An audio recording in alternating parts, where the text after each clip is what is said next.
Ligaments होते हैं। Thumb में वेब स्पेस थोड़ी चेंज हो जाती है, थंब में हमारे पास सुपरफिशियल और डीप ट्रांसवर्स मेटाकार्पल लिगामेंट्स नहीं होते। इधर हमारे पास एडक्टर पॉलिसिस का ट्रांसवर्स हेड होता है, डॉर्सल इंटरोशाई फर्स्ट का हेड होता है। फर्स्ट हेड भी क्या वो क्रॉस वो इसे प्रेजेंट होती है डॉर्सल इंटरोशाई जो फर्स्ट है, एंड देन जो रेडियल आर्टरी है क्योंकि वो फर्स्ट थंब को क्रॉस करके अंदर आना है ना उसने, तो वो डॉर्सल इंटरोशाई को पियर्स करके आती है। तो उधर हमारे पास प्रिंसेप्स पॉलिसिस एंड रेडियलिस इंडिसिस का भी थोड़ा पोर्शन यहाँ होगा। स्पेसेस होगी, इन्फेक्शन रूट पता होना चाहिए, स्प्रेड कर सकता है, और पल्प स्पेसेस का हमें बाउंड्रीज और ये सब पता होना चाहिए। सो अगर आप देखो तो जो मैंने अभी आपको जितनी चीजें बताई हैं in the last 5 minutes, this is the basics of tissue spaces, this you must know. Beyond that अगर कुछ नहीं भी आता तो you not gonna fail, but ये बेसिक्स आपको पता चाहिए, ये बाउंड्रीज हैं, ये मेन चीजें हैं, दैट्स इट। अब आगे जो आगे क्रूसिफॉर्म पुलीज हैं, एनुलर पुलीज हैं, चलो नहीं भी आती ना, दैट्स फाइन। एडिशनल मार्क्स के लिए दे आर इम्पोर्टेंट, बट आपको पास फेल के लिए they will never form a question कि इसकी बेसिस पे आपको कोई फेल कर देगा अगर आपको नहीं आया।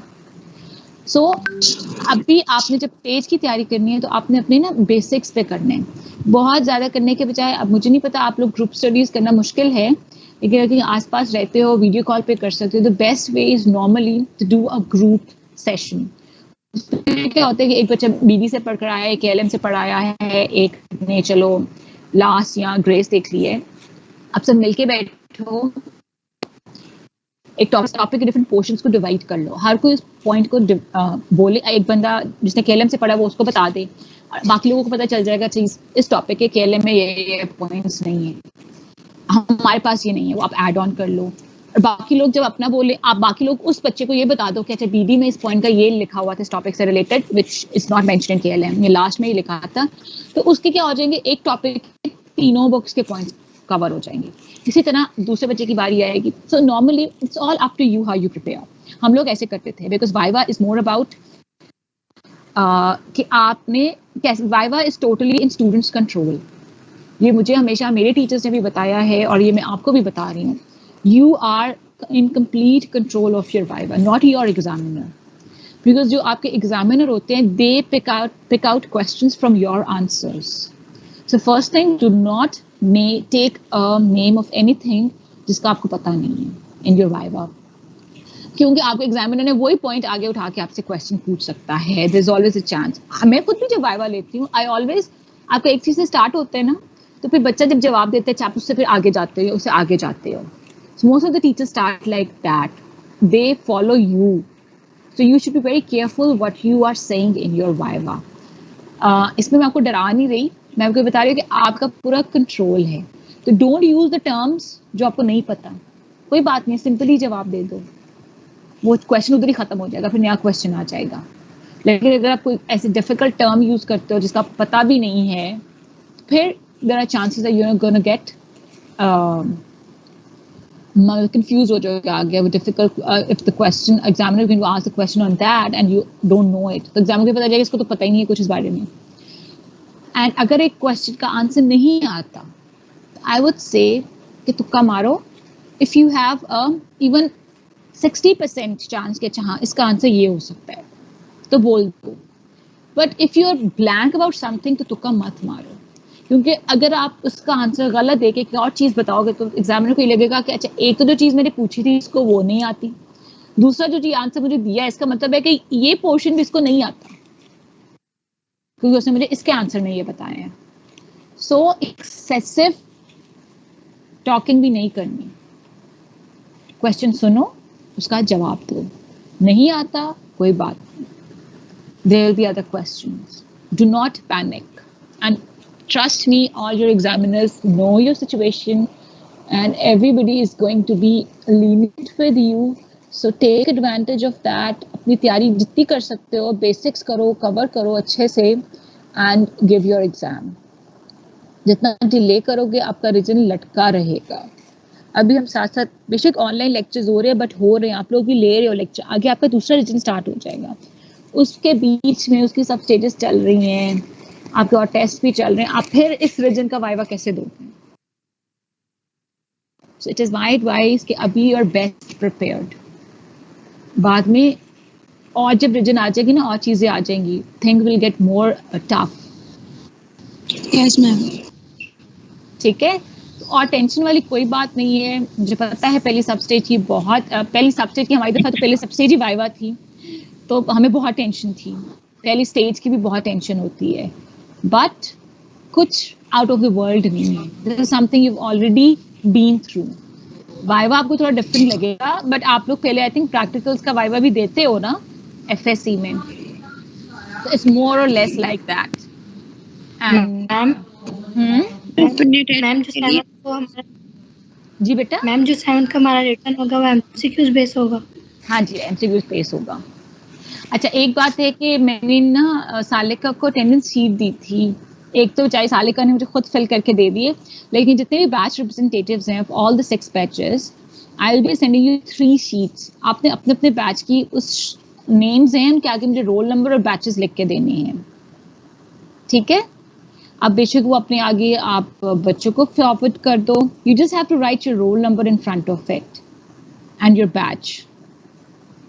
ठीक है. तो बैच रिप्रेजेंटेटिव है यहाँ? Yes ma'am. चलो ठीक है. Yes ma'am. तो अभी Yes, जो ma'am. सालिका ने एक पहले भेजी हुई है वो अभी तक फिल नहीं हुई. मैंने फिल कर दी थी बैच की तरफ से. अच्छा चलो I ask Saliya about it. चलो और कोई क्वेश्चन रह गए? मैम फोर आर्म और हैंड के जो मसल्स हैं वो याद करने में बहुत मुश्किल हो रही है. उनकी बता दें इम्पोर्टेंस भी और वो याद कैसे करनी है. देखो फोर आर्म की मसल तो बहुत इंपॉर्टेंट है. हैंड की मसल जो है ना उसके आपके नाम पता होना चाहिए आपको. और उसमें ना हमारी बहुत ज़्यादा इंट्रिंसिक मसल्स पे ना मतलब यूजुअली आपसे पूछा जाता है इंट्रिंसिक और उनके एक्शंस इंपॉर्टेंट हैं. जो हैंड की मसल्स हैं उनके एक्शंस बहुत इंपॉर्टेंट है. आपकी एक पूरी क्लास है on the action of hand and grip, तो उसमें आपको उसके एक्शंस और क्लियर हो जाएंगे मसल्स के. सो उधर ज़्यादा इंपॉर्टेंट आपने एक्शन पे देनी है, लेकिन फोरआर्म की मसल्स तो सारी इंपॉर्टेंट है बेटा. उसकी आपको अटैचमेंट्स भी आनी चाहिए, नर्व सप्लाई भी आनी चाहिए और एक्शंस भी आने चाहिए. मैम अगर हम हैंड के मसल अटैचमेंट्स ना करें तो काम चल जाएगा. मैम क्लिनिकल से बहुत ज्यादा मिक्सअप हो जाता है. देखो क्लिनिकल्स के लिए ना अगर आपकी एनाटॉमी स्ट्रांग है ना, अब जैसे क्लिनिकल में आई नो कि नर्व्स की क्लिनिकल में कंफ्यूजन होती है और अपर लिम्ब में नर्व्स तो बहुत ज़्यादा पूछी जाती है क्लिनिकल में. तो आपने बस ये रखना है कि उस नर्व का सप्लाई आपको पता होना चाहिए. और फोरआर्म में तो बहुत कम नर्व है, 3 टोटल नर्व्स हैं. इंटीरियरली फ्लेक्सर में तो 2 हैं और एक्सटेंसर में 1 ही मसल नर्व है. तो अगर आपको उनकी मोटर सप्लाई क्लियर है ना, तो there you will not have any confusion. आप इजीली क्लिनिकल्स को खुद से, क्लिनिकल का ना रट्टा मत लगाओ. KLM में इतने अच्छे से डिटेल में क्लिनिकल्स दिए हर नर्व के, उसको पढ़ो बट मेक योर कॉन्सेप्ट. अगर याद करने की कोई, अगर याद कर सकते that's fine, because it all depends on you. मुझे जैसे याद नहीं होती चीज़ें, I am not good at cramming things. So always make a concept, because cramming तो भूल जाएगी लेकिन आपका कॉन्सेप्ट आपके साथ ही रहेगा. आप उधर बैठे भी फॉरन से अगर टीचर ने ये पूछे कि फॉर एग्जाम्पल अल्नर नर्व का डैमेज हुआ है at the cubital tunnel syndrome में. अच्छा इसका मतलब है कि ऊपर डैमेज होगी अल्नर नर्व एल्बो के पॉइंट पे, तो उधर जब डैमेज होगी इसका मतलब है फोर आर्म की किसी मसल को उसने सप्लाई नहीं किया, हैंड की किसी मसल को उसने सप्लाई नहीं किया, तो उन सब के actions are going to be affected. लेकिन यही अल्नर नर्व अगर हमारे पास कार्पल टनल के लेवल पे यानी कि वोलर लिगामेंट के नीचे जब इंजर होती है तो इसका मतलब है फोर आर्म की muscles are going to be spared. उनको तो वही नर्व सप्लाई मिल गई है, तो सिर्फ palmar muscles are going to be affected. तो ये सब आप लोग जब कॉन्सेप्ट बना के करते हो it is going to get easier. ठीक है जी बेटा. मैम जैसे अभी आप बता रही थी कि वो अनलिमिटेड ड्रेनेज बहुत इम्पोर्टेंट है, तो बैक का बटन अलाउ करते हैं क्योंकि समटाइम्स हम कुछ सोच होते हैं कि एमसीक्यूज बाद में कर लेंगे इजी आराम से. सॉरी बैक का मसल बैक का नहीं होगा। मैम आपने सब उसी टाइम पे करने नहीं नहीं नहीं नहीं इसमें आप ये you have ऑप्शन to- खत्म कर दें